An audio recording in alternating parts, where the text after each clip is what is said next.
Alhamdulillah wahdahu wassalatu wassalamu ala man la nabiyya ba'dahu ba'du. Assalamualaikum warahmatullahi wabarakatuh. Mga minamahal kong magulang, kapatid sa pananampalatayang Islam, tunay na minsan sinusubok tayo ng mga pagsubok, problema sa buhay. Kahit mismo ang mahal na Propeta Muhammad sallallahu alaihi wasallam, hindi nakaligtas sa bagay na ito. Na kung saan na naputol sa kanya ang wahy, ang revelasyon. At dito siya ay nalungkot. Nalungkot siya sapagkat naputol ang revelasyon sa kanya. Hindi na dumating si Jibril. At dito, ito na yung pagkakataon ng mga musyrikun, mga Quraysh na musyrik na kung saan, ito sabi niya, "O Muhammad," sabi niya, tignan mo, sabi niya, "pinabayaan ka na yung Panginoon." Nagagalit, sabi niya, yung Panginoon. Walang revelasyon na dumating sa kanya. Subhanallah. At dito isang surah na kung saan ay binaba para mapagaan ang kalagayan ng mahal na propeta, upang mapagaan ang kanyang balisa, upang mapagaan ang kanyang puso. Subhanallah.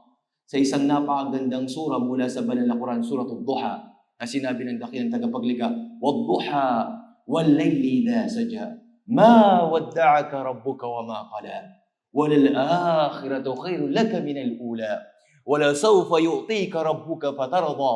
Alam yajidka yatiman fa'awa. Wa wajadka dhalan fahada.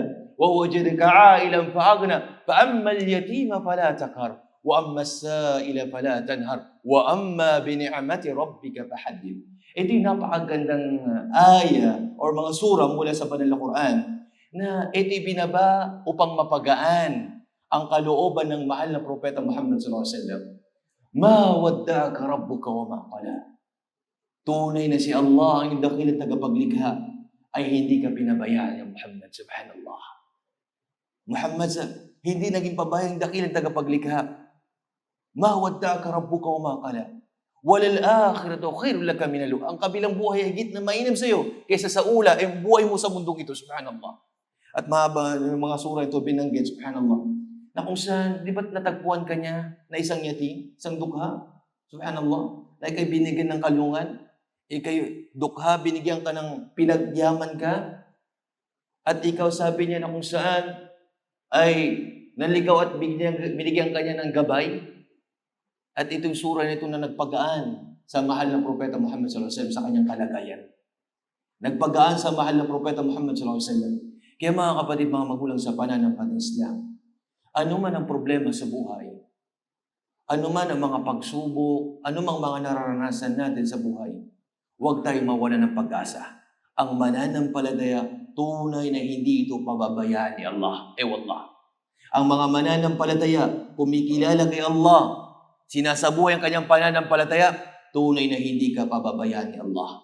Isang napakagandang kwento patungkol dito na kung sa isang lalaki na siya'y nagsala, Fajr, madaling araw, sala sa masjid, subhanallah, umiyak, at tinanong siya sa mga talabatul ilm, no, nakapag-aral, tinanong siya, bakit umiyak? Anong problema?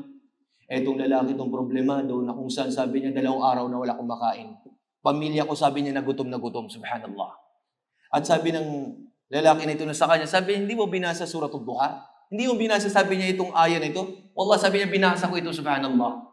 Binasa ko ito, sabi niya. At naniniwala ko, sabi niya, sa aya na ito. At dito na yung lalaki niya, subhanallah, imagine sa pag-iyak niya. At dito nung lumabas siya ng masjid, wallahi, may dumating sa kanya isang lalaki. Sabi niya, may isang ama na, sabi niya, isang kapatid na pinabibigay sa'yo, sabi niya, Allah. Pinabibigay, sabi niya, itong pera na ito, sabi niya, isang ama na binigay sa'yo. At itong pera na ito na kung saan, ay more or less kaya na ito sa 1 taon. Kaya niyang gastusin, subhanallah.